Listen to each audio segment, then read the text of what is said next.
As far as like the. Can you hear me on YouTube? Sorry guys, can you hear me? Maybe bounce out of it and cancel it and we'll try it again. Maybe end out of it and I'll just do some ticking IGs real quick. Especially we didn't have volume at first. You think do that? Or did volume coming out of it now. Ask one more time. Can you hear me? Sorry guys, can you hear me? Thumbs up if you can hear me on YouTube. Are they saying they can't hear me? I can hear you now. Okay, cool. All right, well, let's just keep the ball rolling then. Sorry about that. All right, so my name is Sam. I own a house buying company. We're going to buy about 300 houses this year, buy and sell and wholesale. I also own a rental portfolio worth $40 million that I bought without using a dime of my own money. That's right, I bought it all without using a dime of my own money, which is pretty cool, and I'm going to continue to grow it. So let's talk about that. You can have any questions about wholesaling, flipping, renting, kind of whatever space you want to get into, save those questions for the end. All right, now, this is the agenda. Let's talk about the market. So this happens kind of every week, and things are changed, so I want your votes. So vote A, B, or C. What do you think the market's going to do for the rest of this year? Do you think A, it's going to go up? B, do you think it's going to kind of waver, remain pretty flat? Or C, do you think it's going to decline? What do you think the market's going to do over the next, 6 months? I would like to know what you think, right? A, B, or C. Throw that in the chat box, live or watching the recording. Either one, again, double taps, y'all. Oh yeah, while you're doing that, if you want my free training, just DM me on Instagram. It's a 23-minute free training. I'll send you the link directly on Instagram about how I've been able to buy $40 million worth of real estate without using any of my own money. So if a free training interests you, this 23 minutes that you get a link to, DM me on Instagram, just say free training, and I will send it your way, probably today. So do that, go there and come back, whatever you want to do, that's fine. Links in the description below if you're on YouTube. All right, so I see a lot of C's, a lot of C's, a lot of B's, a lot of C's. All right, so let me give you my thoughts, and this is by no means gospel, but this is what I think is going to happen. All right, so here's kind of the market. Let's go back to 2020, 20, 21, 22. All right, so the market has done this, right, over the past several, and then we're at this point right now. So what is it going to do going forward? Let's switch colors. I think that the market is going to, and this is in general, some cities and states are different. It really kind of depends on your market and what asset class almost you're looking at. But I think we're going to get a little bit of, apparently it's littler, but we're going to get a little bit of up and down. It's a little turbulence, but maybe not quite up. But basically, that looks bad because I don't know why it's so skinny. But basically, I think we're kind of going to get a little bit of this going on for the next probably 12 to 24 months. So I see some kind of up and down cyclical. I do not see a crash, nor do I see a rise, a big rise. I see it remaining pretty constant. High interest rates do not mean a crash. In the 1980s, inflation was like it is now, and interest rates went up to 17, and there still wasn't a crash because supply and demand. Now, I don't think they're going up to 17, but they're going to probably continue to go up a little bit. 7-8% interest rates are phenomenal. Look at the rest of the world. They're all 10-15%. So 7-8% is still great. You still should cash flow. You still can cash flow investing at a 7 or 8% interest rates. It's just you're used to these 3-4 interest rates that are not sustainable. Aside from inflation, cheap money has added to inflation. Nobody talks about 2-3% money that's added to inflation. You're buying these assets that grow in value, but you're not using, the money's not catching up with it because you're basically borrowing it for free.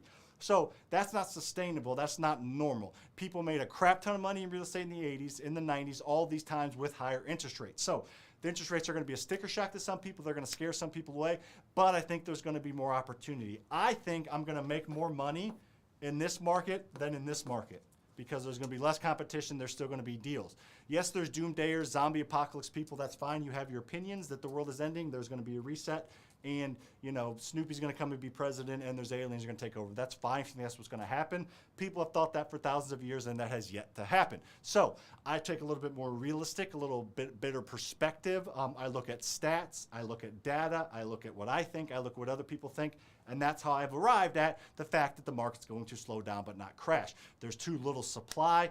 I even see Dave Ramsey out there talking about supply being low and the market not crashing. Me and Dave kind of don't butt heads, but we have different opinions on how to grow wealth with debt. And we agree on the fact that the market, so if you're a Dave Ramseyer, he believes the market's going to remain steady. Most people I know that invest in real estate, the market are going to remain steady. The people that don't invest and sit behind a laptop and push their glasses up to their face and yell at people on social media and look at charts that they don't understand, think it's going to crash. Nobody that actively invests that I know is calling for a crash. I know Robert Kiyosaki maybe is, but he's gone a little off the rails recently. So anyways, I don't think the market's going to crash. That's just my opinion. I could be wrong. It could crash tomorrow, 50%. Last thing I want to give perspective on, then we're going to get into the apartment complex deal. Double tap if you're on TikTok or IG. If you're on YouTube, please hit that like button. I'd appreciate it whether you're watching the live or the recording. Let me introduce myself for those that are just joining quickly. For those of you that have been with me, Sam, real estate investor. I own a house buying company that's going to flip 300 houses this year. It's mostly wholesale. I also own a rental portfolio worth $40 million that I bought without using a dime of my own money. So I do know a little bit about this real estate investing thing. Probably more than whoever made that clickbait thumbnail on YouTube that's calling for the world to end and the market to crash. I think I went back and saw Meet Kevin's thumbnails, and 8 of his last 10 videos have been on the real estate or stock market crashing. Man, negativity sells, and man, that bugs me. Anyways, obviously, if you call for a crash for the next 80 years, 1 year you're going to be right. I saw a great stat the other day that economists have predicted 18 of the past 2 real estate recessions or global or economic recessions. It's so funny. Me saying things are going to be okay is not as catchy as people saying the world's ending, but whatever. I'm not going to go that deep. I'm not going to stoop that low just to get views. But a little perspective for you, and then let's get on to the apartment complex deal. So Q1 of 2007, everybody talks about this is, oh, it's going to happen again. It's not, and here's why. Q1 of 2007, there was millions of bad loans out there. It was like the height. The height of the market was Q1 2007. And the average house in America, or the median house, was worth $257,000. That was the height at that time. It's higher now because it's 15 years later, but regardless, 2007 Q1 was the height of the market. The bottom of the market was Q1 2009. This is all data you can find on, look up online. Look at historical house prices, you know, since 2000 or since wherever. You can see this on like the Freddie type software, government, you know, data, I guess. Good Lord, I couldn't get that out. But anyways, the height of the market was 2007. The bottom of the market was 2009. And the average house price was $208,000. So the average house price went down $49,000 or 19%. The average math is 19. I think they're within $1,000 those two. But the housing market dropped 19% over a 24-month period, meaning in the worst period, real estate period, crash period in history period, the market dropped less than 1% a month. And people are calling for markets to drop 40% this year. That would be worse than the Great Depression. If that's what you're calling for, I'm sorry that you think that. And that must be a scary world you live in. That would suck, but that's not going to happen. There's no data to support that. This was the worst recipe for real estate ever. We are not in the worst recipe for real estate ever. Inflation, guess what? It's higher around most of the world than it is in the United States. Guess what? Inflation has been like this before 40 years ago. It's been worse than this 60 years ago. This is nothing new. High inflation, everybody has YouTube and everybody has their opinions out there. Inflation's been worse than it is. And guess what? The world didn't end, and the United States economy kept going back in the 50s, 60s, 70s, 80s, 90s, 2000s. A little perspective is helpful, people. So the market is, definitely going to slow down. People are definitely going to lose their jobs. There's going to be some foreclosures. Things are going to happen. But if we see a 19% dip over the next 24 months, I'd be shocked. National averages. Some markets were worse, some were less. St. Louis was like 14. So obviously, freaking Vegas was probably like 30. Who knows? Or Phoenix, whatever. So just a little perspective for you. I know it's scary to be in the world where everybody's afraid and listening to people that are afraid, but I refuse to live in that world. All right.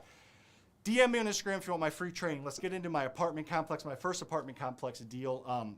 But DM me on Instagram if you want my free training. I'll send you the link directly from there. No strings attached. 23-minute free training on how I built $40 million worth of rentals. I even talk about how you can do it in other markets. It's kind of my way to give back and to give more free advice, to build my brand. And then obviously, you know, if you want to set up a call with my team after, you can. But you can watch the whole thing without setting up a call with my team. There's no pressure to do it. You can just watch the free training and move on if you want.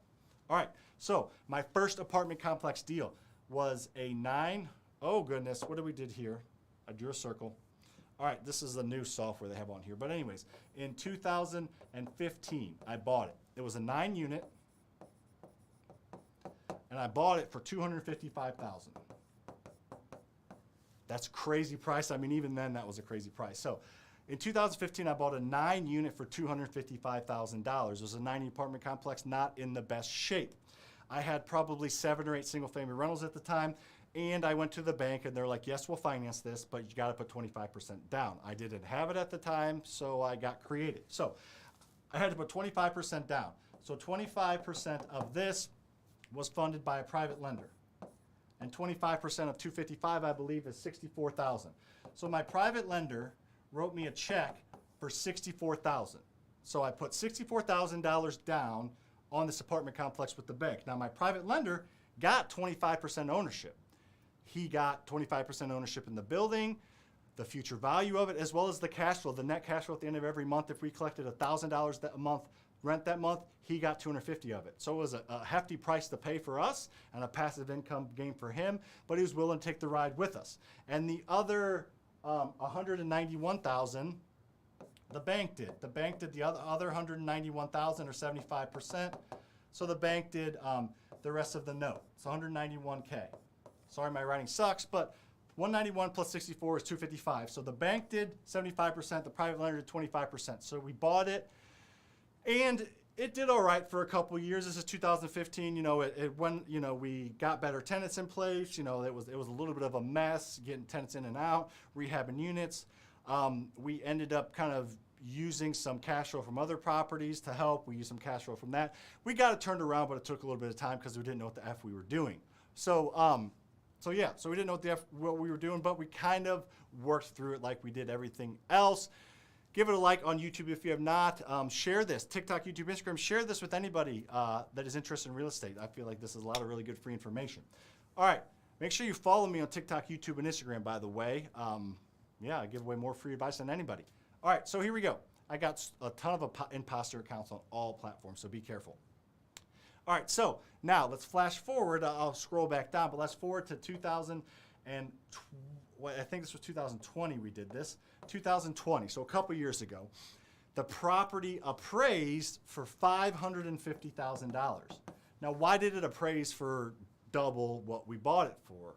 Over double what we bought it for? Well, because multifamily properties are based on the income they produce. So we increase the income by getting good tenants in place, by raising rent to right below market rate. We don't usually charge market rate. We're usually 5% less, so we can feel like the tenant's getting a deal and they're going to take better care of the property. That 5% less in rent that we get than the market bears is worth it to us to give somebody a good home at a little bit of a discount and to have them stay longer, and you know that's the name of the game. But anyways, we got rents raised to close to market. We decreased expenses by fixing things and cutting down on future maintenance by getting good things in place as we needed to out of cash flow. So expenses went down from 2019 to 2020 a ton. Income went up, and it was based, and the market did better, so it over doubled in value. That's the power of multifamily. So the bank said they'd give us a loan for 80% of that. So 80% of 550 is what, D-Money? I think we figured that is 440. So if the bank wrote us a check for $440,000, cashier's check. Now, the old mortgage of $191,000, we probably owed $175 left on that. So, you know, they gave us cash, but we can't have 2 mortgages on a property. We didn't want to. So we paid off the old mortgage of $175. What's that, math, D-Money? I don't think I have that. So we paid off the old loan of $175,000 with the $440 that the bank gave us. That is, we're going to get the math here on the $265. Yep, that number rings a bell. I've done this before. So we got a check. We netted $265,000 of tax-free money. Now, we don't want to, our private lender, he wants his money back. We want to give him his money back. He's made 25% along the way. He's a part owner of it, but it's not big cash flow for him, and he wants his money back to do a new deal. So we owed him, that 5,000? Yeah, 64,000. So out of that 265,000, we paid back our private lender. Man, he sucks at writing sometimes. We paid back our private lender, so minus 64,000.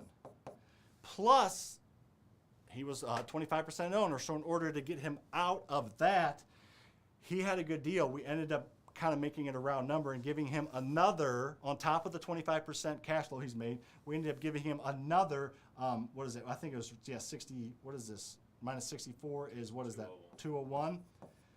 We ended up giving him another like 25 or 26,000. I think I just remember us having 175. So minus the 26K that we gave him on top of that, he made cash flow along the way. He made 26 grand, maybe a little bit more on his money. Regardless, we had a lot of money left, 175 grand. Maybe we ended up giving him a little bit more, but the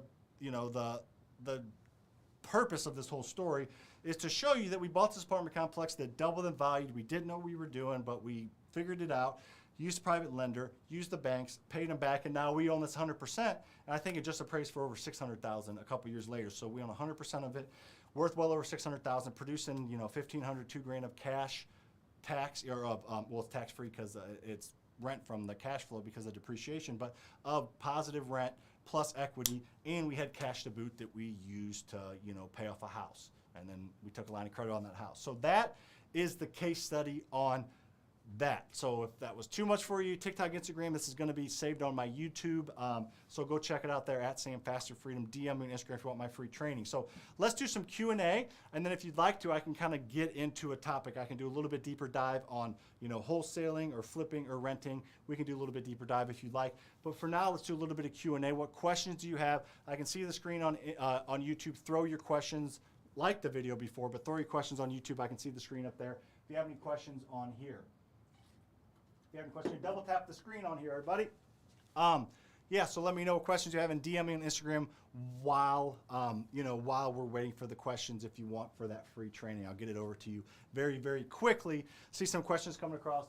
What was your favorite state? What's your favorite state to do business? So this is a great question. So if you want to invest in real estate, what is the best state to do that? Let's kind of break that down. This is a great question. So depending on what you want to do, if you want to wholesale or flip, then you can do that in any market, no matter what the taxes and laws are. You can figure out a way to make good money doing that. But if you want to own rental properties in the long term, over 20, 30 years, 15 years, the best place to do that is in your, in kind of your Midwest and South and Southeast states. I'll let you connect the dots, but those states have a little bit better laws for landlords and have a little bit better taxes for homeowners or property owners. So you're able to cash flow, because when you do the BRRRR method, which I can talk about here in a minute, you're borrowing money and you're not using any of your own money. That's how I have $40 million in real estate without using a dime of my own money. So you're borrowing money to grow wealth. So it's kind of a tight path you got to walk. So it's not like $1,000 a month cash flow usually. It's usually $200 or $300. So you need those markets that have a good standard of living, that rent is enough to cover everything, and that the laws are good. Now, no state has laws that allow landlords to walk over tenants. Just some states like California and Washington, tenants can literally stay and not pay for years with zero consequences. Like in Missouri, for example, if my tenant doesn't pay or doesn't abide by the lease, we give them warnings. We send them to the evictions. They go to the court. They state their case. The judge usually says, okay, you haven't done this, you agreed, so go do this. And if you don't do this, then you have to leave. So it's very, very, very fair. But it's fair on both sides. So that's where you're going to get the Midwest and the South. So that's where I suggest buying rentals. That's where most of my students, I have a ton of students in LA and California and Hawaii that invest in the Midwest because of those reasons. So keep the questions coming. Double tap the screen, tap it right there. Thank you for the rose, SDG. All right, so as a new investor, would you recommend multifamily or single family? I like that. I heard Amber Heard's makes OnlyFans. She makes $10 million in a month. Not kidding, super serious. Amber Heard's OnlyFans, interesting. I'm not, probably going to go check that out though. All right, here we go. So as a new investor, do you recommend multi or single family? I would say it kind of depends on your long-term goals. Your first property can 1,000% be a 8 unit, a 20 unit, a 100 unit for sure. It's actually almost easier. It's easier to buy a 100 unit apartment complex than 100 single family houses for sure. So if you want to scale, apartments is your route. But if you're just getting started, you don't know what you want, single families are easier. They're more liquid, they're easier to manage. There's one tenant and or, usually just 2 bathrooms and 1 roof. They're just easier to wrap your arms around if you're new. So I would suggest starting out with single family and then ramping up the multifamily. That would be my suggestion, but you can for sure start with multifamily. Multifamily is better for scaling long-term growth. Single families is, are scaling quicker and longer term. Single families, they ride the market up and down. You can make a lot of money, but the tenant base is a little better for single family too. So I love them both. That's why I have 135 single family rentals and like 130 apartment complex doors between 6 apartments. So I like both, and I'm into self-storage a little bit as well. How does a hard money lender work, and why should you use them? How does a hard money lender work, and why should you use them? That's a great question. Hard money lenders are great. I use hard money lenders to this day. I usually use private money lenders, but we definitely do use hard money lenders as well. So hard money lenders are companies that are like businesses, and they borrow money at a low percentage and they lend it out to you at a higher percentage, and that spread, that arbitrage, is their profit. So they borrow it at 5% and lend it to you at 12%. So that 7% spread allows them to profit, and they have overhead, and they don't make that entire 7% on every deal. So that's what they are. They're businesses. They understand that banks won't lend on distressed property, so they found a hole in the market and they are filling that need. Same with private lenders. But they're companies, they're great because they have experience in your market. They're going to make sure you don't buy a bad deal, or they're not going to lend on a bad deal. So they're like a second set of eyes, but they are a little bit more expensive. Private lenders are the most flexible, the cheapest, the best in my opinion, but you really got to know your stuff, because most likely they're not going to look at the property.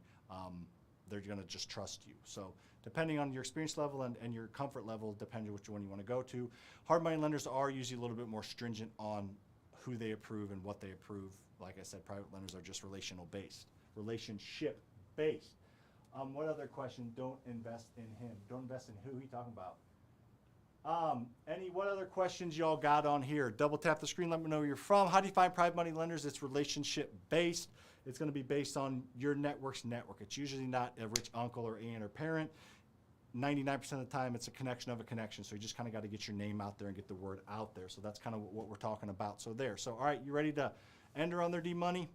All right, so you can on YouTube. Thanks for watching. Subscribe, notification bell. I go live in videos every single week. So